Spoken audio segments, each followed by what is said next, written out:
We talked about it on the morning show. It was Nancy Pelosi with impeachment, and then it was the president signing one of the trade deals. The next day he did the other trade deal. Now he's over in Davos trying to make deals with other companies for America and putting America first. Is the country so sick of this impeachment? I mean, from what I'm hearing from folks down south in middle America, not New Yorkers, not Californians, they're so tired of this. They want the president to be able to do his job, and they want lawmakers to be focused on what's important to them, and it's not impeachment.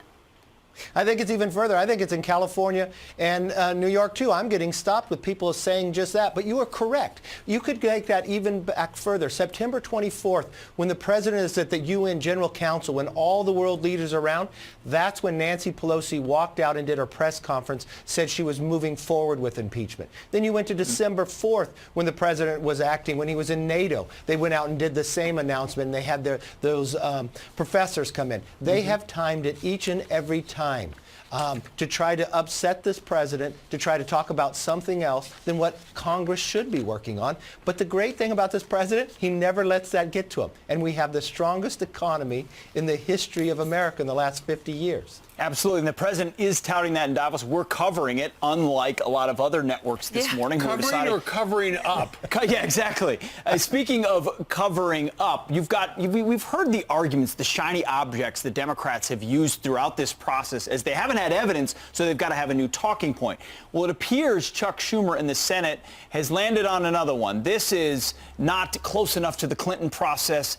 It's a cover-up. Here's Chuck Schumer yesterday. CBS Evening News anchor and managing editor Norah O'Donnell spoke exclusively with 4 of the 7 Democratic House impeachment managers. She asked Intel Committee Chairman Adam Schiff and Representative Val Demings, Zoe Lofgren, and Jason Crow how they plan to make their case for the president's removal and why they disagree with the White House's argument that abuse of power is not a crime. Take a listen.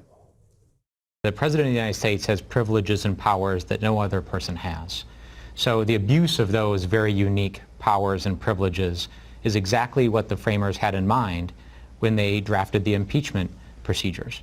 Let me ask you about the question of witnesses. Presumably you would want to call John Bolton, but are you prepared then for who the Republicans want to call as witnesses? Would that be fair? It would certainly be fair for the president and his team to be able to call witnesses that can provide material information on the charges.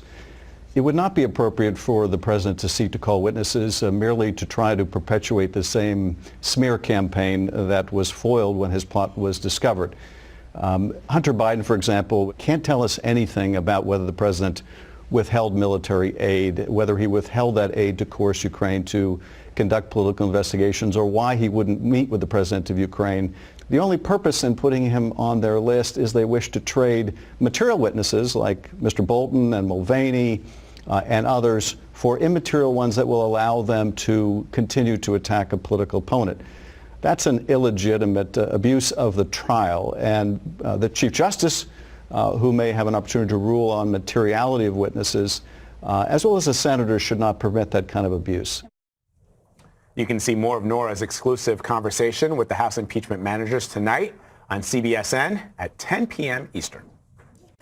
For more on this, let's bring in Michael Starr Hopkins in Washington. He's a Democratic strategist, and Joseph Pinion is here. He's a Republican strategist. Good to see you both. So let me begin with you, Michael, because you are in D.C. What do Democrats want to see from the House managers in the impeachment trial today? What are they looking for? So Democrats are looking to make the case, but at the end of the day, all Democrats really want is transparency. Here, the president has blocked witnesses throughout the House's investigation, and Mitch McConnell has been complicit in his desire to make this a partisan spectacle rather than an investigation into what actually happened. You know, this is, at the end of the day, about whether or not we're going to protect our Constitution, and Republicans have a choice today. Either they're going to protect our Constitution, or they're going to decide that access and power is more important than anything else.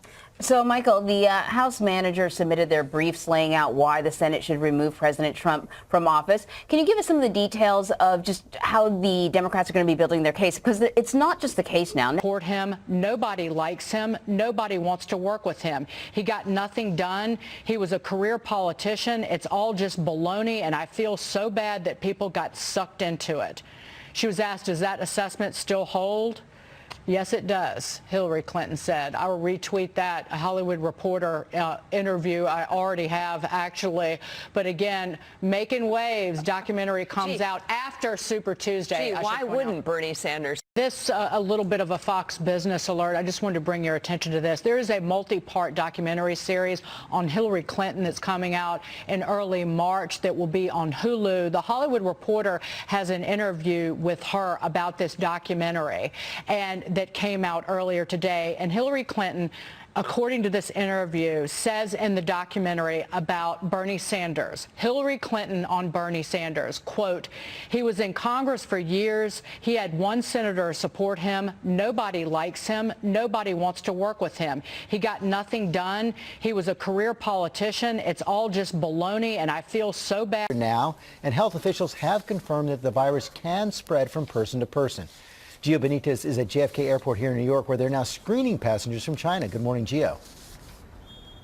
Hey, George, good morning. Yeah, the World Health Organization is holding an emergency meeting tomorrow to talk about this virus as more and more people get sick in Asia. And now we're learning this morning that the number of deaths is also growing. This morning, a major development as U.S. officials work to learn more about the mysterious new coronavirus and keep it out of the country. Now we're learning of new cases indicating that the virus has the potential to spread from human to human, proving that it does not only spread from animals to humans. At least 14 healthcare workers in China have now contracted the virus after treating infected patients. At least 6 people have died, and the number of confirmed cases has quadrupled to nearly 300. And it's not just China. Take a look. Since the virus first appeared in the central Chinese city of Wuhan last month, it has